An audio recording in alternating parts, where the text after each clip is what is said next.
Good morning students. आज के video में पाठ 1 मत बांटो इंसान को, जिसके लेखक हैं विनय महाजन, का चौथा और आखिरी भाग आपको बताया जा रहा है। आपने अपने पिछले भाग में मतलब भाग 3 में इस पाठ के प्रश्न उत्तर लिखे होंगे। आगे के प्रश्नों के उत्तर आपको इस वीडियो में, इस भाग 4 के वीडियो में दिए जा रहे हैं। हमारे प्रश्न जो बचे हैं उनमें हैं दीर्घ उत्तर लिखिए, जिसका पहला प्रश्न है कविता का मूल भाव अपने शब्दों में लिखिए, जिसका उत्तर है यह कविता हम सबको आपस में मिलजुल कर रहने का संदेश देती है।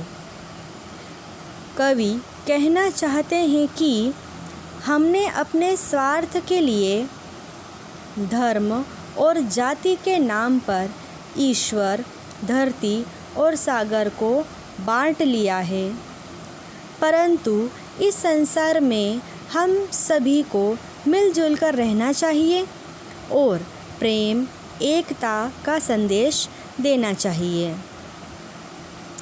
बच्चों, आपका दूसरा प्रश्न है दी गई संकेत पंक्तियों का सप्रसंग भावार्थ लिखिए।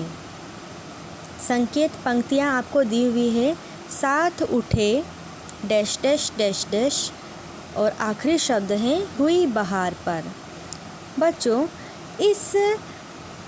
इन पंक्तियों की व्याख्या हम अपनी व्याख्या 6 में लिख चुके हैं, इसलिए आपको उत्तर में सिर्फ एक ही लाइन लिखनी है कि व्याख्या 6 को पढ़ें।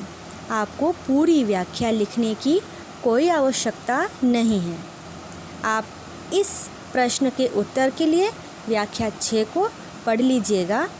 आपको लिखने में सिर्फ ये एक ही लाइन लिखनी है कि व्याख्या 6 को पढ़ें। कॉपी में सिर्फ इसे लिखिएगा। बच्चों, इसके बाद आपके प्रश्न आते हैं पाठ से आगे। पाठ से आगे का पहला प्रश्न है एकता में बंधे रहने के लिए हमें प्रकृति से क्या सीख लेनी चाहिए? तो इसका उत्तर है प्रकृति भी हमें एकता का संदेश देती है। जिस तरह प्रकृति ने प्रत्येक मनुष्य को छाया, हवा, पानी, धूप आदि चीज़ें समान रूप से दी हैं, उसी तरह हमें भी भेदभाव न करते हुए प्रत्येक मनुष्य को समान दृष्टि से देखना चाहिए।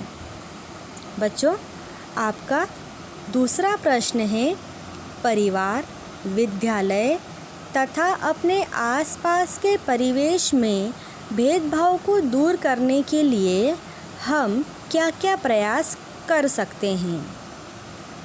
तो बच्चों, इसका उत्तर है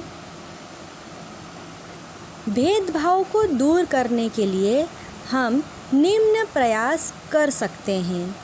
पहला, जो आप आंसर आपको पॉइंट्स में लिखना है ये आंसर, तो पहला पॉइंट है अपने परिवार में लड़के और लड़की के बीच होने वाले भेदभाव को मिटाने का प्रयास कर सकते हैं।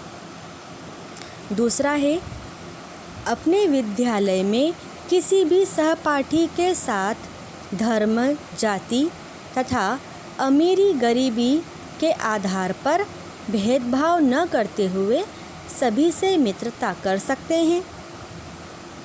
तीसरा पॉइंट है भेदभाव को दूर करने के लिए हम अपने आसपास के लोगों का कार्य कर सकते हैं। प्यारे बच्चों, यहीं पर आपका पाठ 1 मत बांटो इंसान को, इसके प्रश्नोत्तर ख़त्म होते हैं। आपको इस पाठ की व्याख्या और प्रश्नोत्तर अपनी फेयर कॉपी में सुंदर अक्षरों में लिखना है। मैं चाहूँगी कि आप यहाँ तक का कार्य अपनी कॉपी में पूर्ण कर लीजिए। धन्यवाद।